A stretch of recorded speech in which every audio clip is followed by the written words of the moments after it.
airplane called? This is a CH-750 STOL aircraft made by Zenith Aircraft. Now this has been around for a long time. Yeah, the original design was a 701. It was started in the mid-80s out of Canada, and then it's developed into the 750, which is a little bit bigger, same type of airplane. Now, this airplane is all metal construction, is it not? It's all aluminum. It's made out of 6061 T6, and it's quite easy to build. It's all done with pulled rivets, and it's factory developed kit, and it's all completely formed, and you're basically putting it together. Now, when somebody gets a kit like this, what type of equipment are they going to need to build? Basically on the 750 kit, because it's 90% match drilled, it goes, basically you need a 4-foot wide table by about 14 foot long that's flat, and that's it. And you need hand tools and, you know, files and that kind of stuff to put it together, and a hydraulic riveter. Other than that, you're pretty good to go. And could you build it, say, in a 1 or a 2 car garage? You actually can. When I built my first Zenith, I started out in a 1-car garage and built the wings, and then I was fortunate enough to move into my hangar and did the rest. But yes, you can. In fact, it's preferred because it's at home, and you work on it every night, and all you got to do is open the door and have dinner. You have dinner and you just walk out to the garage and do a little bit here and a little bit there, and the That's next right. thing you know, Exactly. Yeah. Now, how much time would the average builder spend to put something like this together? Well, I think they're talking about, you know, between 400 and 800 hours mostly if you're working on it on a regular basis. You know, it takes a little longer if you stop and go, but I figure most guys are putting it together between 6 months and a year and a half. Now, say the average builder were to take a project like this on, what type of information, what type of video, or what type of instructions does he get with the kit to help him put it together? Well, actually Zenith does quite well in that area. They have a full, complete plan set that you can actually scratch build the airplane with. And then along with that, they include a video that has all of the picture sequences of how to put it together. Now, experience level, like, what do you have to have knowledge-wise before you get into something like this? Well, really, I think you mostly have to have the desire to do it. If the desire is there, the skill level will build as you go along. What Zenith recommends and Quality Sport Plans recommends is that we encourage you to come to what we call the rudder school. And at that school, we put the rudder together with you, allowing you to do it and learn those skills. And at the end of the 2 days, you have a completely built rudder. And from there, you build your skill level as you build, because the airplane is progressively harder until you get it done. So by starting out with the easiest stuff first and then building up, your skill level increases. I mean, we've had a 701 built by a dentist. He did a very nice job. We've had computer people building them. In fact, basically all trades have come into our shop and built their airplane and or started it there. Now, you mentioned your shop. What all is it that you do? For example, I come to you and I say, okay, I'd like to buy one of these. I'd like to build one of these. Can you give me any type of assistance in getting the airplane done? Yeah, my wife Lori does all the paperwork, and of course the kit comes from Mexico, Missouri. It's made here in the USA. And what we do is we provide a work environment for you that you're comfortable with. We're there for any type of teaching experience you might need. If you run into a problem, we work with you, and or we can work with you full-time. It's depending on your skill level and your comfort level. And it works out quite well that way. And we provide, in our shop, we provide all the tools to build the airplane. You don't have to bring anything with you. Just show up and we start working.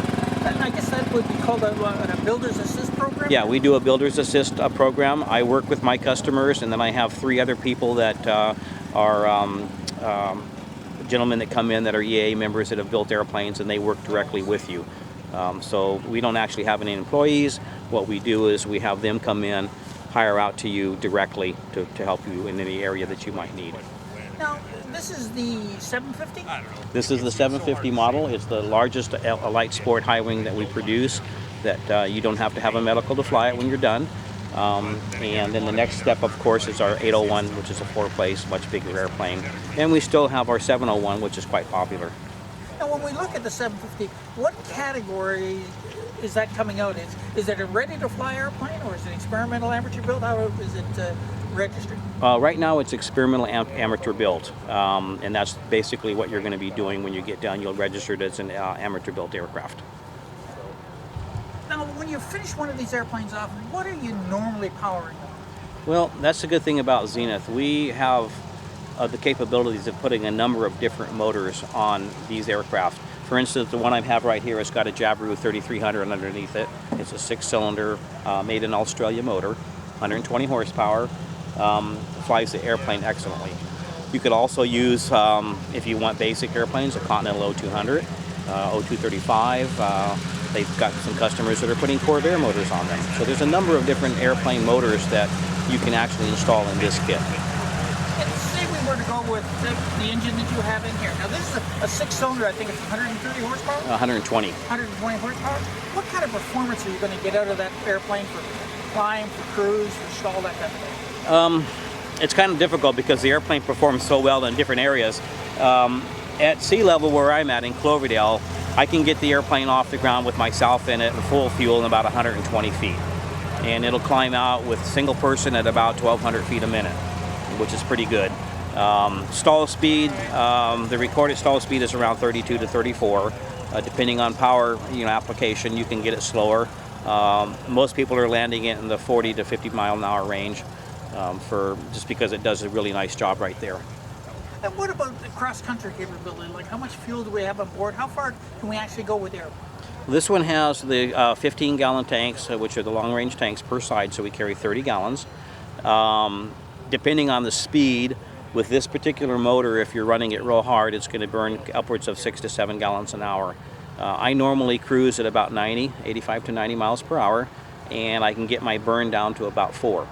So you figure 4 into 30 is, 4 sevens is 28. That's about 7 hours in the air at 80 miles an hour, so that's 560 to 600 miles range.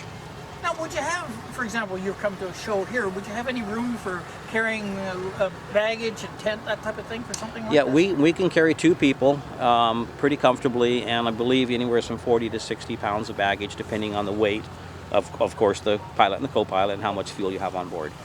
So it's a good backcountry. You can take your tents and camping gear and fishing rods, that kind of stuff, and that's what it's designed to do.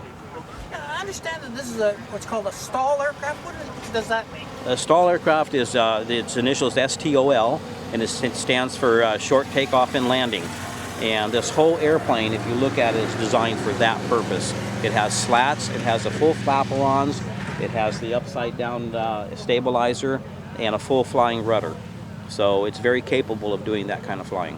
What type of a field would the average person, say you were to build one of these and you want to build a stripper for themselves, what would the average length of field be that they would require? For myself, I would probably like to see between, say, 600 and 800 feet, depending on obstructions on either side of the runway or the ends. I've actually had this airplane down and land in less than 200 feet. So its capabilities are pretty good for keeping it at home if you have enough acreage. Well, I'm from a province in Ontario, or in Canada called Ontario. We have lots of water there. Is this airplane capable of being equipped with floats? Yes, in fact, Zenith makes their floats out of Canada.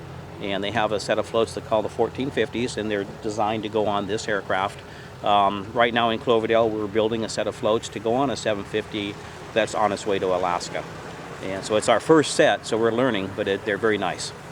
Now, if I was a conventional pilot and I was moving into something like this, is the control system and so on and so forth the same as what I would find in most conventional aircraft? Yeah, it's exactly the same. We're running elevators and rudder and, the rudder pedals and that kind of stuff. The only difference is it is a light airplane and the controls are quite quick. So it's basically a transition training into this aircraft from whatever else you're flying. So you want to make sure you do that so you can be safe.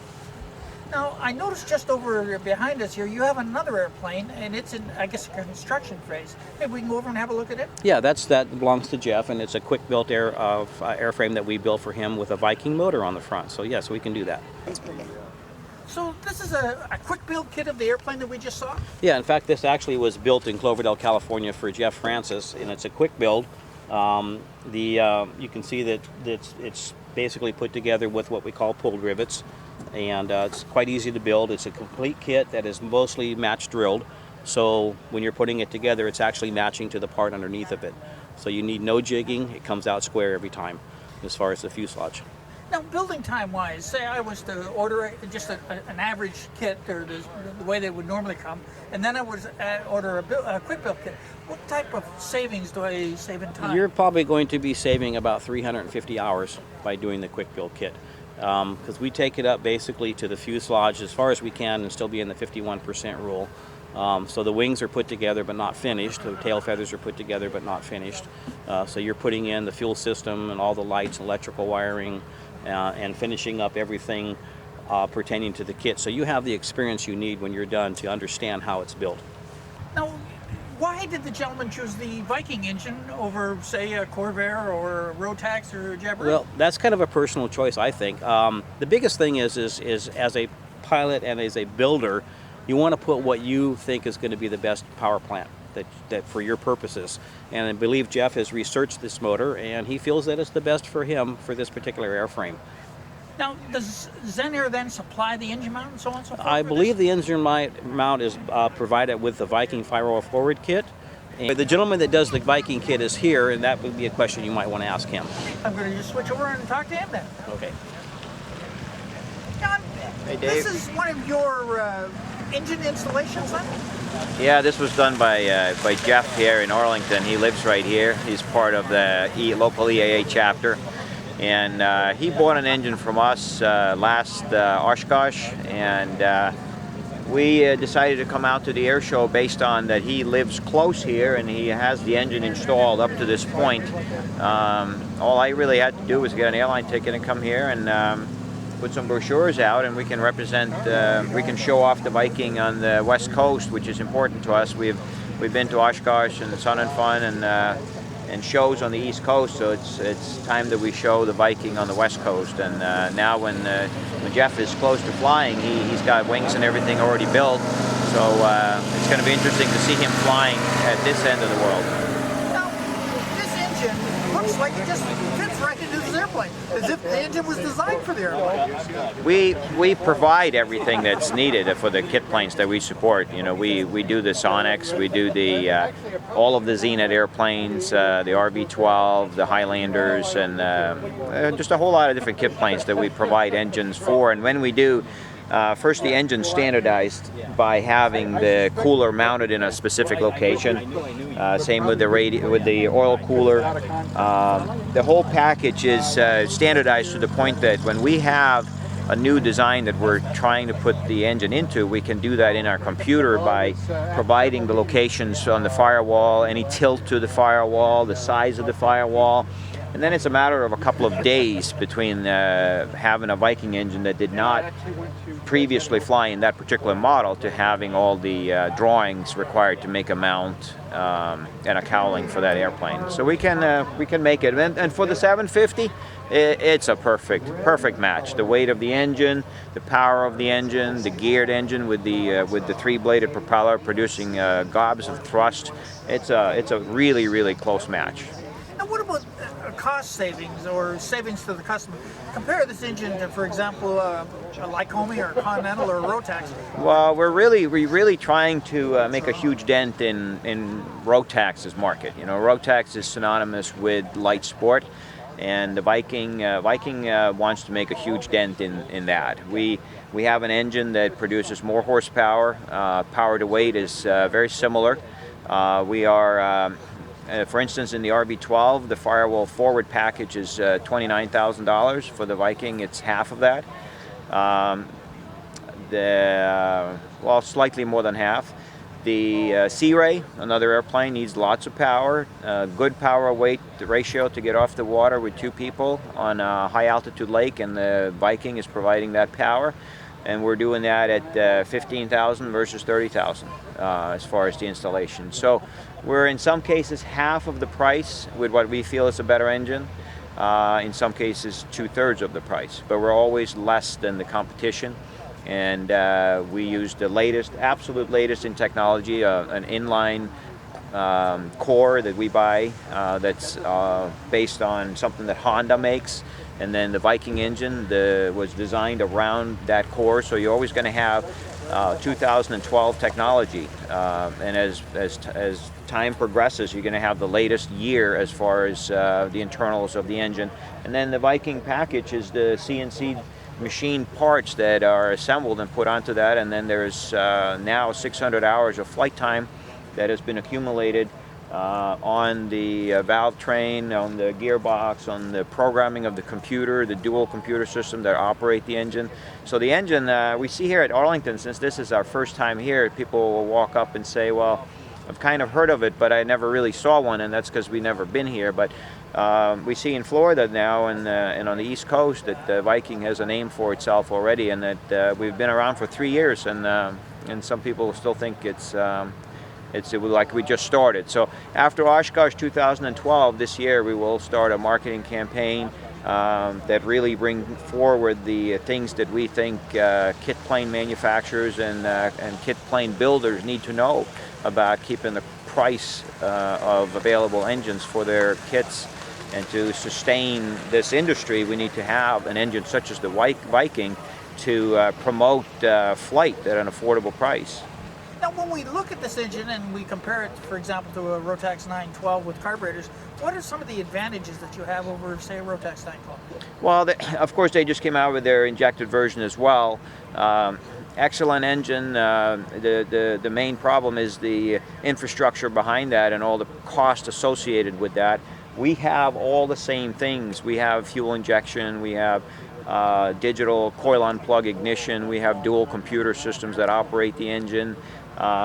We went one step further with full liquid cooling, no air cooling. And I would say people, for instance, a seaplane owner that has flown a classic Sea Ray with the 912S and now is flying with the Viking 110, his comments on our website were something like this: I'm very, very pleased with my engine choice. It starts instantly. It doesn't have that kickback that you will see with some of the Rotaxes when they start and stop.